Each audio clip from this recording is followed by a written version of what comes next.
नमस्कार, जय श्री कृष्णा। स्वागत करता हूं मैं आपका अपने चैनल कुंडली शास्त्र में। मैं हूं एस्ट्रोलॉजर रतन सिंह। वृश्चिक राशि, वृश्चिक लग्न दोनों के लिए ही बड़े सूक्ष्म और बड़े ही जबरदस्त परिवर्तन आने वाले सप्ताह में हो रहे हैं।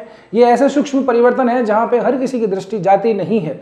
मैं ये नहीं कह रहा कि मैं बहुत बड़ा कोई ज्योतिषविद हूं, सारी ज्योतिष मुझे आती है, लेकिन फिर भी इस तरह के परिवर्तनों के ऊपर लोग कम ध्यान देते हैं। तो शुरुआत कर लेते हैं आने वाले सप्ताह से। सप्ताह 29 जून को शुरू होगा, सोमवार का दिन होगा।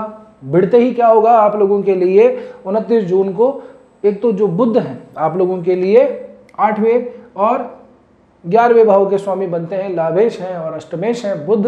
ये बुध वक्री हो जाएंगे और ये साथ साथ में वर्गोत्तम में भी चल रहे हैं, वर्गोत्तम में भी हैं, वक्री भी हैं। क्या होता है ये, क्या बला है? वक्री का अर्थ होता है कि जब हम आकाश में देखते हैं उस ग्रह को तो वो हमें उल्टा चलता हुआ दिखाई देता है, यानी कि उसकी गति हमें रिवर्स करती हुई दिखाई देती है। तो ऐसा प्रतीत होता है कि वो वापस जा रहा है, उल्टा चल रहा है। तो जैसा प्रतीत होता है वैसा ही उसका परिणाम भी प्राप्त होता है। कहने का अर्थ क्या हुआ कि जब कोई ग्रह दूर चला जाए तो उसके परिणाम में थोड़ी देरी आ जाती है, डिले हो जाता है। ठीक।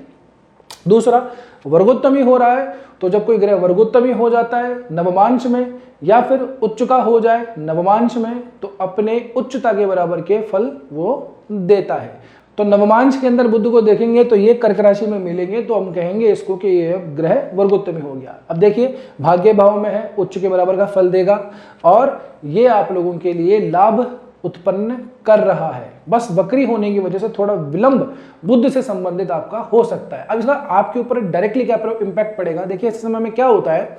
देखो, एक तो वैसे ही भाग्य भाव के अंदर उच्च का गुरु हो रखा है, शुक्र भी चल रहे हैं, बुद्ध भी यहाँ पे तीन शुभ ग्रह भाग्य भाव में बैठे हुए हैं। ये बहुत ही अच्छी, बहुत ही मैं ये कहूँगा कि सबसे बढ़िया स्थिति होती है। लेकिन जब बुद्ध जैसा ग्रह वक्री हो जाता है तो व्यक्ति क्या है, एक तो कम्युनिकेशन बुद्ध की वजह से आती है, ज्ञान गुरु की वजह से आता है, युति बनी हुई है ना, अपनी प्रेजेंस व्यक्ति को दिखानी है, वो शुक्र की वजह से होता है। तो ये तो प्रभाव आप पे पड़ रहा होगा। अब ऐसे समय में क्या होगा कि वक्री होने की वजह से वाणी के अंदर थोड़ी सी गड़बड़ आ सकती है, शिथिलता आ सकती है, या फिर ऐसा है कि कहते हैं ना कि टंग स्लिप हो गई, तो वो जिह्वा जो है वो स्लिप हो सकती है, अनियंत्रित भाषा हो सकती है, कहना कुछ चाह रहे हैं, जल्दबाजी में कुछ कह गए, या फिर अपने जो सीक्रेट हैं वो बातों ही बातों के अंदर रिवील कर दी, बहुत ज़्यादा बड़ी बात कर दी, बड़बोला हो गया आदमी। इस तरह की चीज़ें होंगी। अगर आप अच्छे कम्युनिकेटर हैं, बात करते हैं, है ना, ऑडियंस जो भी आपकी हैं या जो भी आपको श्रोतागण है वहाँ तक आपकी बात पहुँचती है, मीडिया पर्सन है, स्पोक्स पर्सन है किसी पॉलिटिकल पार्टी के, तो अपनी वाणी पर थोड़ा सा स्पेशली ध्यान रखिएगा। टंग स्लिप होने की वजह से खामखा चीज़ें अनियंत्रित हो सकती हैं, यानी कि आपको फालतू टेंशन हो सकती है। इसके अलावा कोई खास प्रॉब्लम है नहीं, पहली बात। दूसरी, ये राशि पड़ती है चंद्रमा की, कर्क राशि है। चंद्रमा और बुध दोनों ही त्वचा के चर्म के कारक माने जाते हैं। तो यदि कोई स्किन से संबंधित प्रॉब्लम है, सिरोसिस वगैरह है, कोई भी मौसम से संबंधित, डस्टिंग से संबंधित कोई प्रॉब्लम है, मौसम भी बदल रहा है ना, तो अपनी थोड़ा सा उस चीज़ का ध्यान रखिएगा, है ना। तो अपनी त्वचा का ध्यान रखना है स्पेशली। तो पुरानी अगर कोई प्रॉब्लम है तो वो थोड़ी सी आप लोगों के लिए अभी एक्टिव हो सकती है, बाकी कोई टेंशन की बात नहीं है।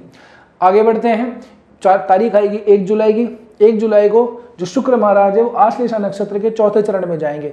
अब नक्षत्रों से संबंधित बात हो रही है, बड़ा सूक्ष्म विश्लेषण है, ध्यान से सुनिएगा। आश्लेषा नक्षत्र के चौथे चरण में जैसे ही शुक्र जाएंगे, ये मीन राशि के अंदर नवमांश में मिलेंगे। मीन राशि शुक्र की उच्च की राशि होती है। तो जैसा शुक्र दिखाई दे रहा है आप लोगों के लिए भाग्य भाव में, नवमांश के अंदर वो आपकी उच्च वाली जो राशि है शुक्र की, उसके अंदर प्रवेश करेगा। ये आप लोगों के लिए बहुत ही बढ़िया है। खास करके ये रोमांस से संबंधित ज़्यादा आप लोगों को शुभ फल देगा। जिनकी बात नहीं बन रही वो बात आगे बढ़ाइए। दूसरा, विद्या से संबंधित भी ये समय आप लोगों के लिए काफ़ी ज़्यादा शुभदायी है। पंचम में जाके शुक्र धन के लिए भी बहुत अच्छा कारक माना जाता है ना। आप व्यक्ति के पास में बहुत ज़्यादा उसके एफर्ट से ही आता है, लेकिन उसके पास में काफ़ी कुछ संग्रह धन का देखा जाता है, काफ़ी अच्छा कमा लेता है व्यक्ति ऐसा। तो ये जो समय रहेगा शुक्र का पंचम के अंदर जो राशि पड़ रही है वहाँ पे उच्च का होना आप लोगों के लिए ये भी बढ़िया है। ठीक है। वीडियो में व्यवधान के लिए थोड़ी क्षमा चाहता हूँ, कुछ इंपॉर्टेंट बात आप लोगों से करनी है। अव्वल तो ये कि जो लोग कंसल्टेशन फीस नहीं दे सकते, हमको नहीं किसी को भी, वैसे तो हमारी काफ़ी जेन्युइन रहती है, वो लोग अपना प्रश्न कमेंट बॉक्स में लिख दीजिए। Q&A सेशन जब भी होगा आपके प्रश्न को ले लिया जाएगा। अभी थोड़ा समय लग रहा है लेकिन आपके प्रश्न को ले लिया जाएगा।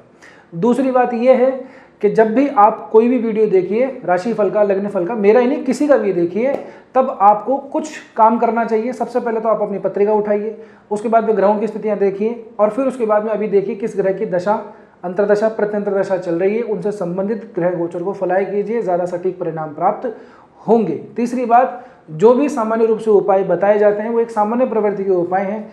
आपकी पत्रिका के ऊपर कौन सा उपाय लागू होता है, आपको कौन सा काम करना चाहिए, ये आपकी पत्रिका देखने के बाद ही ज्ञात किया जा सकता है।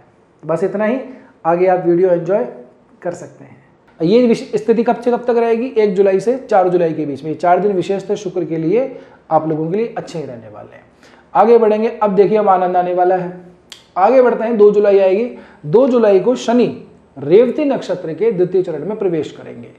ठीक, अब नवमांश में बदलेगा ये स्थिति। नवमांश में क्या होगा, अभी वर्तमान में देखेंगे ना, तो ये धनु राशि के अंदर शनि और राहु इनकी युति हो रखी है नवमांश में।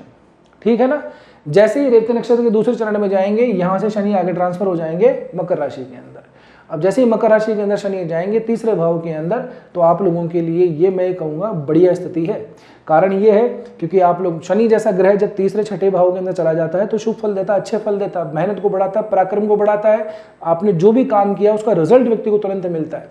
अभी वैसे भी मंगल समसप्तक तक हो रखे हैं, तो अपने अंदर वैसे ही एनर्जी बनी हुई है, काम भाग भाग के कर रहे होंगे। ठीक है ना, और ऐसा कि काम ओवरबर्डन में आ रहा है ना, कि जैसे ऐसा था पहले तो कुछ था ही नहीं कि आज कर लिया कल कर लिया, फिर बाद में नहीं किया तो नहीं किया, काम इतना है ही नहीं। अभी काम ही आगे से आगे दिखाई जा रहा है, या खुद को दिख रहा है कि खुद कर लेते हैं। शनि की यहाँ पे आने की वजह से इसमें स्पीड आएगी और उसका रिजल्ट भी मिलेगा।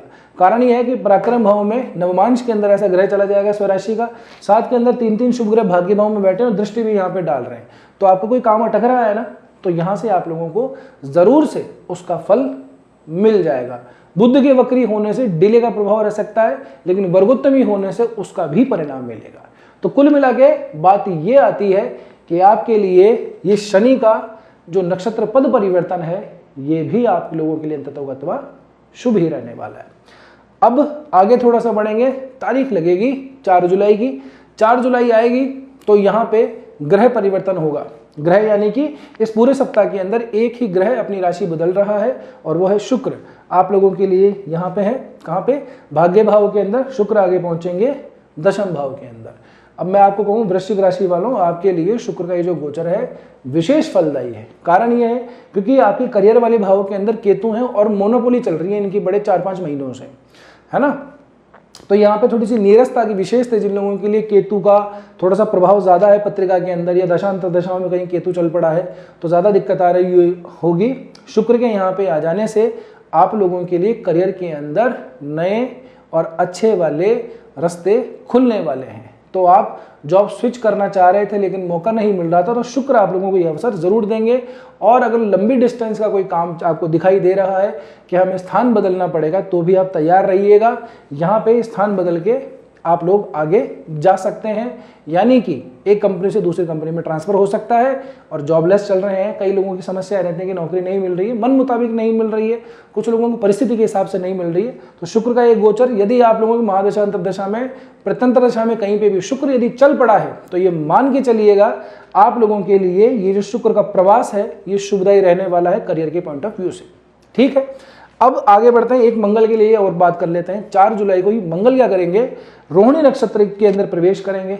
आप लोगों के लिए मंगल लग्नेश बनते हैं, राशिश बनते हैं। अभी ये भी देखेंगे तो ये भी नवमांश में पंचम भाव मीन राशि में चल रहे हैं, लेकिन रोहिणी नक्षत्र में जैसे जाएंगे ये आप लोगों के लिए छठे भाव में मेष राशि मूल त्रिकोण में चले जाएंगे। तो मंगल का यहाँ पे छठे भाव के अंदर प्रवास भी आप लोगों के लिए कंपटीशन को ब्रेक करता है, कंपटीशन को कम करता है, साथ ही के अंदर वर्क एनवायरनमेंट भी आप लोगों के लिए आपके अनुकूल बनाता है। और इसके अलावा यदि कोई भी ऑफिस पॉलिटिक्स है, बुली हो रहे हैं, है ना, कोई क्रेडिट लेके जा रहा है आपका, तो यहाँ से भी मंगल का नवमांश में जो परिवर्तन है ये ज़्यादा शुभदायी रहने वाला है। अब अंतिम बात चंद्रमा की तरफ से कर लेते हैं। सोमवार, मंगलवार, बुधवार 3 दिन चंद्रमा रहेंगे आप लोगों के लिए धनु राशि में द्वितीय भाव के अंदर। चंद्रमा का द्वितीय भाव के अंदर प्रवास आप लोगों के लिए शुभदायी रहने वाला है, क्योंकि भाग्येश जाकर के सेकंड हाउस में बैठेगा तो परिवार का सपोर्ट मिलेगा। साथ ही साथ के अंदर धन से संबंधित भी आप लोगों का अगर कोई भी काम पड़ रहा है स्पेशली अपने परिवार के अंदर, तो आगे उसको बढ़ाइए, आप लोगों का काम बन सकता है। आगे के 2 दिन आते हैं, गुरुवार और शुक्रवार को चंद्रमा तीसरे भाव में आएंगे मकर राशि में, मकर राशि, तीसरा भाव चंद्रमा के लिए विशेष फलदायी नहीं है, लेकिन क्योंकि अपनी राशि से समसप्तक हो रहे हैं तो यहाँ पे हो सकता है कि काम आप जो है जल्दीबाजी में करें, हड़बड़ाहट में करें। जैसे मैंने कहा था आपको कि बुध भी वक्री हो रहे हैं, दृष्टि भी डालेंगे इधर से, तो हो सकता है कि मिलने किसी से गए, कोई छोटी मोटी बात हो गई, उलझ गए उससे, क्योंकि वक्री है बुध, कुछ कह के आ गए उसको, फिर उससे काम बिगड़ सकता है। तो इतना थोड़ा ध्यान रखिएगा, ठीक है ना। लेकिन ऐसा जरूर बिल्कुल मत कीजिए कि काम करने का मन नहीं हो रहा, मैं तो नहीं जा रहा। ऐसा होता है, ऐसे समय पे मन, दिमाग, चित्त बदल जाता है, तो ये ध्यान रखना है। आखिरी के 2 दिन सैटरडे संडे, यहाँ स्पेशली ध्यान रखना है। क्या रखना है, राहु ऑलरेडी चौथे भाव में चल ही रहे हैं आप लोगों के, चंद्रमा भी यहाँ पे आ जाएंगे। राहु चंद्रमा का एक तरीके से ग्रहण लगेगा, दोष लगेगा, तो चौथे भाव के अंदर चला जाएगा। तो अपने घर परिवार में थोड़ी अशांति वगैरह है तो शांति रखिएगा। गलत फहमियां ज़्यादा पैदा होती हैं, मिसअंडरस्टैंडिंग क्रिएट हो सकती है किसी के ऊपर, या कोई आप पर उल्टा ब्लेम लगा सकता है, लग भी जाता है कई बार, तो उसकी ज़्यादा चिंता नहीं करने, 2 दिन के बाद निकल जाएगा। उसको रेसिस्ट करेंगे, प्रतिरोध करेंगे उसका, तो आप खुद ही उसके अंदर उलझ जाएंगे और एक खामखा की एक मानसिक जो एक्सरसाइज है वो आपके लिए बढ़ा देगा। होगा कुछ भी नहीं उससे, बस भ्रम पैदा होगा, ठीक है ना। अपनी माता जी से थोड़ा सा ध्यान रखिएगा, तमीज से बात कीजिएगा, स्वास्थ्य का ध्यान रखिएगा। और यदि उनको कोई न्यूरोलॉजिकल प्रॉब्लम है तो विशेष से ध्यान रखिएगा। माइग्रेन वगैरह की प्रॉब्लम अगर आपकी माता जी को रहती है तो थोड़ा सा ध्यान रखिएगा। स्वास्थ्यगत कारणों की वजह से हो सकता है कि वो थोड़े से परेशान हो जाए। अब यहाँ तक पहुँचे हो तो मैं उम्मीद करता हूँ कि वीडियो ठीक ही लगा होगा। वीडियो अगर ठीक लगा है तो विनती मेरी आप लोगों से 2 है। पहली तो ये कि आप आते हैं, देख के चले जाते हैं, ना सब्सक्राइब ना कुछ, तो कृपया करके चैनल को सब्सक्राइब कर लीजिए, काफ़ी मेहनत लगती है ऐसा काम करने में। दूसरी बात ये है कि जितना हो सके उतना इस वीडियो को हाइप ज़रूर से कर दीजिएगा, ठीक है ना। बस आज के वीडियो में इतना ही, मिलते हैं अगले वीडियो में। तब तक के लिए स्वस्थ रहिए, मस्त रहिए, अपना और अपना का ध्यान रखिए। जय श्री कृष्णा, जय श्री राम, हर हर महादेव, जय गौरी शंकर।